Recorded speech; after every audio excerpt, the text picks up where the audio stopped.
Creature Commandos finishes up this week, so let's catch up with episodes 4, 5, and 6, the body of the show, which focuses on each member of the group, exploring their backstories and revealing how they became the way they are. After GI Robot's Nazi-killing exploits in episode 3, the Creature Commandos have caught Cersei and taken her back to Belle Reve, where Waller interrogates her and begins to even believe in the threat of the future she has supposedly seen. That's not the main plot of this episode though, as this one is focused on Weasel, who when is returned to the prison is met by his lawyer, played by Linda Cardinelli. The lawyer wants to speak with John, quote unquote, and she ends up showing him some pictures of the children he supposedly killed. Gunn dives deep into Weasel's history as he reveals the creature happened upon some kids playing after school and took a liking to them, playing ball with them and chasing them around the schoolyard. I really like how this is portrayed, since if you were to just come into the scene midway, you would think that the Weasel is herding these kids,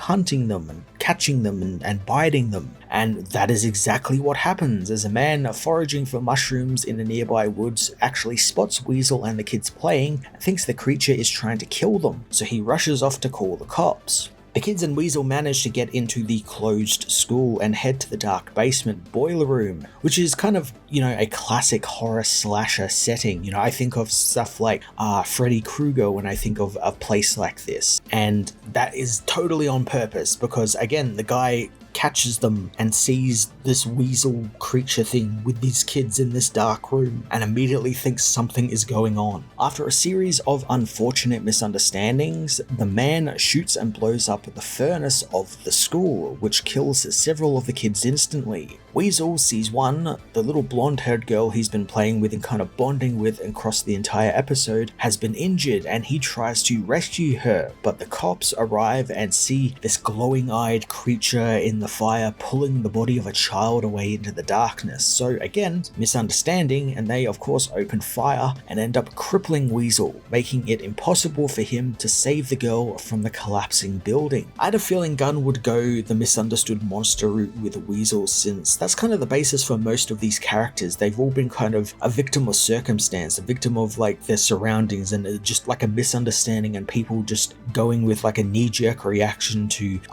what they look like. It's mostly what they look like because all these characters look very monstrous. And this is kind of a standard for his work now, and has been since his time at Troma, where he looks at stories, characters who are outcasts and makes them interesting and kind of brings them together and kind of tells the story that, hey, these guys are just like everyone else. They might look a little bit different, but they are exactly the same. I can understand why that would grate on some people because he does it in almost every project he has ever worked on, but it's something that actually works. This isn't him constantly trying to get the same thing right. He's gotten it right pretty much every time he's done it, especially when he's been working on these comic book projects, from The Guardians to Suicide Squad and Peacemaker and now this. And if it works, just, do it.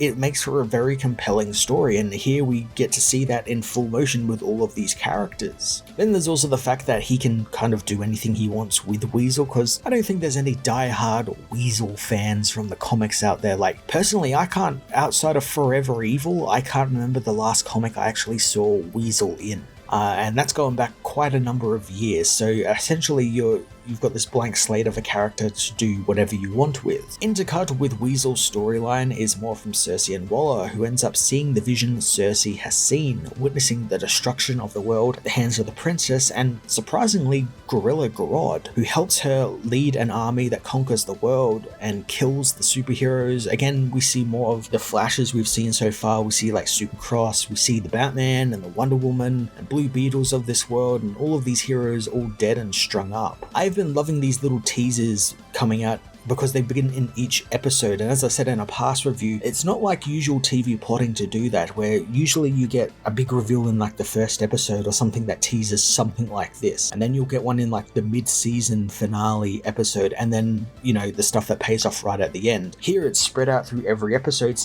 so it keeps you engaged, it keeps the story moving at a nice pace, and keeps you remembering that there's this bigger threat on the horizon, which I'm sure is going to be part of the overarching story of this first phase of the DCU. Outside of the violent premonition, the princess's role continues to intrigue me, since she's absolutely up to something as she tries to convince Rick to stay, not go home, and kind of be with her. And it just kind of dawned on me that this is very similar to the first part of Rick Flag Jr.'s plot in the first Suicide Squad movie, because in that movie he becomes romantically attached to Enchantress, and that leads to some stuff happening later on in that movie that blows everything up. And it's kind of like this whole like son like father like son sort of thing, which I thought was kind of neat, and I have to wonder whether that's on purpose and whether that's some sort of through line Gunn is writing with these characters, that Rick and his son both have this soft spot and will try and help out when the need calls for it. Because of what the princess says to him, Rick doesn't actually buy any of what Cersei is selling to Waller either. And even when they try and bring in an expert on Themysciran culture to prove Cersei can have these visions of the future, he still doesn't believe. And I actually kind of like this little role for Dr. McPherson, this expert on Themyscira, and how that kind of dives into the lore of Cersei a little bit, and how 10 years prior she warned the island of a tsunami that would happen, and it allowed some people to live while others didn't really fully believe her. But there's like a precedence that her visions can and will happen. This is all Waller needs to know in order to sanction the mission that, yes, the princess must die, and the team have to go and kill her in order to prevent World War III from erupting. The team dynamic overall in this episode isn't really there because they don't really get a lot to do this episode. They're mostly just walking to and from jail cells, or like the jet that takes them off to Pakistan. But there is a neat little bit where the bride, despite acting like she doesn't care, saves Nina from some prison yard bullies. Even Phosphorus gets involved too, and it's this neat little showcase of, despite the team not kind of realizing it, they've all been brought a little bit closer together and are actually beginning to care for one another, specifically the bride, who makes it very well known that she does not do that sort of stuff, but she very clearly does. Rick, meanwhile, tries to warn the princess of the impending attack from the Commandos, but is blindsided by Frankenstein, who tracked him down after thinking that he was trying to woo the bride, not the princess. After a really cool little fight around Flag's home, the two men realize the misunderstanding, and Rick manages to convince Eric to help him stop the bride and the others. Eric is still a big piece of shit, but goddamn, I love the way David Harbour brings that out in the character. You shift from anger towards him to sympathy at the drop of a hat, and you can see why he did what he did, being the little bit of backstory we got with him and how he was born and everything, and what Victor did, but that doesn't make what he did right. And I like that us, the audience, have this complicated back and forth with him, where you go back from, oh, he's kind of funny and kind of lovable, but no, he's a big piece of shit, don't let him near anything. It's a lot more of a layered take on the monster than what we usually get, since I feel like a lot of writers just write him as kind of a mindless monster, which is not how he is portrayed in the original Mary Shelley book at all. He's a very intelligent creature, and I like that that is shown here, but he is also very naive in a lot of ways. He's very much childlike, because that's essentially what he is. He is a child. With the team now back on their way to Pakistan and under the command of the bride now, since Rick has gone AWOL, episode 5 moves the plot in a big way, as Rick and Eric follow Dr. McPherson, the Themysciran expert, and learns that she is rather unprofessional in her teachings, since she would rather talk about how Themyscira is probably an island full of lesbians rather than discuss its history and culture and lore. The two men decide to go and check out her home, believing the Doctor is in on Cersei's plans somehow. The Rick and Eric dynamic is so damn good this episode. It's like a Lethal Weapon situation, with Rick being the older Murtaugh and Eric being the emotionally compromised Riggs, and it just plays so damn well. They're just two bumbling idiots just making their way through this mission. While the team arrive back in Pakistan, things don't seem right, as their welcome party seems rather tense, like they know something is going to happen should the Commandos get to the castle. While the team are transported towards the castle, the episode shifts into Frankenstein's backstory, where after the bride beat him and set him on fire after he killed Victor, he was found by an old blind woman who nursed him back to health. The blind person befriending Frankenstein is actually something from the original Mary Shelley book. However, in that situation, it's a family and Frankenstein befriends the blind old grandfather in that situation. But I like the change to like a kindly old woman and her dog. It kind of fits in with that, sort of Eastern European old village. She's like the old babushka coming to help him. Now, Eric is rather dismissive of the old lady, viewing himself as far superior since he's very eloquent with his language, and there's this whole bit where he finds out that she is blind and he thinks that she should kill herself because she is blind since she can't see the natural beauty of the world. But she ends up teaching him how to find peace of mind by just closing his eyes and kind of just taking in the world without sight or vision, and it ends up like kind of giving him an imagination almost. We see Eric make kind of a peaceful life with her. He goes fishing, he hunts for the old lady with her dog while he recuperates. So you see where the story is going. You think something's going to come in and upend the life, and he's going to have to protect the old lady, and this is going to send Eric back on a dark path. But as is often the case, humans are their own worst enemy, and Eric is his. So when he tells the woman that he needs to leave so he can go and find his bride, he doesn't just leave. He ends up killing the woman and her dog in some misguided attempt to save them from a life of loneliness. This is such an interesting take on Eric because he's learning all these right lessons to be a good person and even a hero, but he's misunderstanding every point of it and taking the wrong things from the right lessons. We saw this back in episodes 1 and 2 where he figured that because he had the bride made that she would instantly fall in love with him because he has seen like other people do that, where other people fall in love, so then that will just happen to me because there is another woman in the room. He doesn't understand the like nuances and like what love is and everything, and we see that at play here where he learned all of these lessons from this woman but learnt the wrong things and it led to her death. It's very, very dark. Alongside Eric's story, the Commandos learn something is up and end up killing their way through the princess's guardsmen who try and halt their advance on the castle. Again, just more creative violence and great use of the character's powers, like Phosphorus using his entire body to melt tanks in half and burn through soldiers' faces. The team eventually escape into the city and are all split up, as Rick and Eric meanwhile continue to search the Doctor's home, finding the real Dr. Macpherson has been murdered and someone has disguised themselves as her. And that being that disguised as her, that's actually Clayface, the Batman villain. Now we still don't know how he factors into Cersei's plans and why Clayface is masquerading as this doctor, but it leads to one of the most violent fights in the series as Clayface attacks both Eric and Rick, absolutely crushing, quite literally, Rick into a pulp, ending his fight with him with the classic Bane backbreaker. Eric is able to defeat Clayface by electrocuting him with a wall socket and takes Rick to get medical attention. And again, I like how this isn't done in some sort of like love for Rick or anything, or like, because he's now friends as Eric proclaims, but it's done as like the dead body, we gotta just dump this at like a hospital somewhere. I thought that was very funny.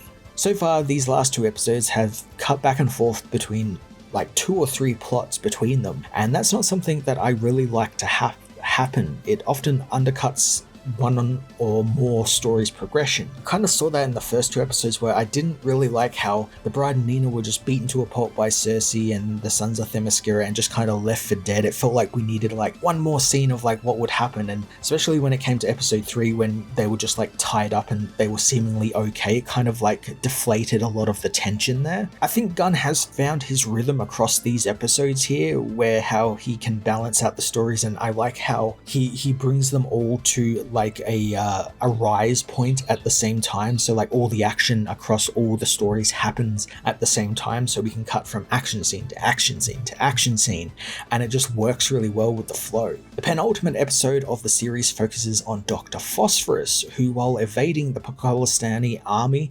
Separated from the rest of the Commandos, he sneaks into a Pakistani family home, seeing pictures of a happy family and children. This causes him to relive his past, and we see Phosphorus, named Alexander Sartorius, try and escape from Rupert Thorne's goons in Gotham. Alex is involved with the criminal thanks to his experiments in radiation treatment for people with cancer and other diseases. Thorne is funding his work, much to the chagrin of Alex's wife, but Alex is intent on continuing his research thanks to their money, but also because cancer took his father and his wife's mother, and he doesn't want anyone to lose their family again, especially when he is so close to having a cure for it. Alan Tudyk is just an amazing voice actor, amazing actor in general, and his Alex is so good, and I love the difference between Alex and Phosphorus. There's just this tone and cadence in his voice that changes when Alex is, a bit more hopeful and energetic and eager, where Phosphorus feels more jaded, angry and bitter, and he's like kind of a lower voice. And if you haven't seen the show Dollhouse that Alan Tudyk was a regular on, he can play evil, maniacal really well without it coming across as that's like the funny guy from Firefly.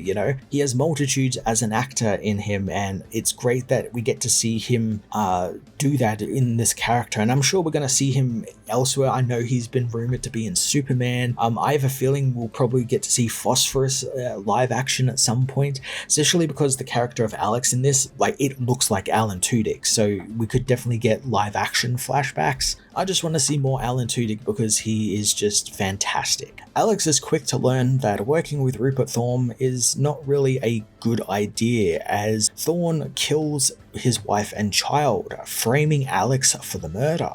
Alex learns that Thorne isn't just using the experiment data himself, he's actually selling it on to Bialia, a fictional nation from DC that I'm sure Young Justice fans will know very well. Their scientists figure out that Alex wasn't giving them all false data so he could continue his research unimpeded, and so Thorne had to put him in his place. Thorne decides Alex needs a taste of his own medicine as well and locks him in his radiation chamber, blasting him with the rays, which after a time give birth to Dr. Phosphorus. Now this is a little bit of an update on Alex's origins. Thorne is still involved like his original comic adaptation, but instead of building a nuclear reactor in Gotham, Gunn ties it into the larger plot of an opposing nation trying to get power over the US and probably try and make metahumans, since that seems to be seemingly a through line through this and what we've seen of Superman and what I've seen in interviews where it's all about metahumans kind of popping up, people like Superman and all the Mr. Terrifics and Green Lanterns and stuff, just superpowered people. So of course it would make sense that places like Pakistan and Bialia and probably some other nations all want data that they could possibly use to create their own metahumans for. And I think it was a really smart idea to update this story for that. It's actually kind of insane how much world building this show is actually doing, not just on these characters, but the DCU world in general. We've already had, Bialia, Metropolis, Gotham, Star City, all of these places show up. And I think that's really quite cool, and it shows there's been some thinking of how this world is set out, and some actual planning has actually happened, which is really nice, which is what the previous DCU never had. It never had any planning whatsoever. With his new powers, Phosphorus targets Thorne and his people, killing them off one by one before taking Rupert's businesses for himself, becoming a crime lord in Gotham along with his glowing-faced henchmen, who looked very much like the thugs from Batman Forever, which I'm sure was done on purpose. Phosphorus's rule in Gotham ends up actually lasting about 15 years, but all things must come to an end as his criminal enterprise is broken up by Batman, who shows up ever so briefly shrouded in darkness. I don't really want to dwell on Batman here for too long, as Gunn has said that the design isn't final and he just wanted a silhouette. So whatever the DCU Batman looks like will probably be totally different than what he looked like here, even though we don't really see much at all here. But I do love that it's all in shadow and we don't see much on purpose, especially when the story is from the villain's perspective, so It's literally what we see is what they would have seen anyway before they are knocked out or taken back to Arkham. While we explore Phosphorus's backstory, Weasel befriends a pack of wolves in the Pocolistan forests, and Nina and the Bride happen upon a brothel where they take shelter from the pursuing soldiers. The Bride gets a neat little bit of character piece here, as she is kind of disgusted at the women in the brothel. She isn't impressed that they are selling their bodies, and she doesn't see that as a way of living. But the Madam, voiced by the very recognizable and always wonderful Shohreh Aghdashloo, tells the Bride that she puts her body on the line for a living as well, and she should find some respect for herself. This has been kind of a running thing for the Bride, where she cares very little about those around her, or so she thinks, because she's always finding herself in situations where she has to save people, and she's beginning to care about a few of them, especially Nina, knowing because of the girl's timid character, she is kind of too pure for this world, and she shouldn't be involved in this team whatsoever. Gunn did a similar thing with a character path for Bloodsport in the Suicide Squad movie, and it's one that is really effective for not only giving the character some depth and making you root for them, but it pushes the story forward as well, as this group of characters sort of becomes more and more like a team, more like a family, as they're like watching out for one another now. The Bride is forced to help out someone in trouble when two metahuman brothers come to the brothel and get very violent with one of the working girls, causing Nina to intervene, and in turn the Bride, who shoots one brother in the head before ripping the heart of the other out. While the Bride learns fighting isn't always physical, Rick and Eric have their own little adventure, as Rick's beaten and bloody body is dumped at the ER by Eric. He commandeers a private jet, killing the occupant inside and paying off the pilots to fly him to Pocolistan so he can finally be reunited with his Bride. Since they got a lot of time last episode, Eric and Rick's story takes kind of the back burner this episode. It's just a little, vignette of like where they are in the story. Probably could have been involved in the last episode, like could have just ended with him being dumped at the ER at the end of the last episode, but I like that we're still adhering to the whole all the plots are in every episode structure that